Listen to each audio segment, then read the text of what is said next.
Next video playground. నేను రంగురత్నం ఎక్కినప్పుడు నా కళ్ళు గిరగిరామని తిరిగాయి. దీని తర్వాత అడ్వెంచర్ స్పోర్ట్స్ ఆడుకోవడానికి వచ్చేసాను. చూస్తున్నారు కదా ఎంత కష్టపడి ఎక్కానో. ఈ విధంగా అడ్వెంచర్ స్పోర్ట్స్ ట్రై చేశాను. చాలా థ్రిల్లింగ్గా ఉన్నాయి. మరి మీరు కూడా రండి. బట్ దీంట్లో ఒక చిన్న కండిషన్ ఉంది. అది ఏంటంటే 12 years కన్నా తక్కువ ఏజ్ ఉన్న వాళ్ళని మాత్రమే లవ్ చేస్తున్నారు. రంగురత్నం అడ్వెంచర్ స్పోర్ట్సే కాకుండా ఇక్కడ 2 and 3 types ఆఫ్ స్లైడ్స్ ఉన్నాయి. నేను మాత్రం ఫుల్గా ఎంజాయ్ చేశాను. ఆఫ్టర్నూన్ 4 o'clockకి వెళ్తే 8 o'clockకి వచ్చాను. నమ్ముతారా మీరు? నాతో పాటు నా ఫ్రెండ్ సహస్ర కూడా వచ్చింది.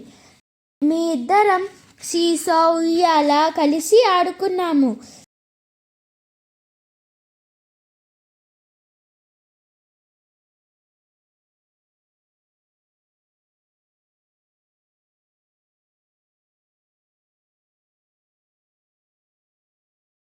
ఇక్కడ ఆకలి వేస్తే తినడానికి sweet corn, popcorn, cotton candy కూడా ఉన్నాయి. నేను మాత్రం నాకు ఇష్టమైన పాప్కార్న్ అండ్ కాటన్ క్యాండీ తీసుకుని తిన్నాను. కానీ చాలా యమ్మీగా ఉంది.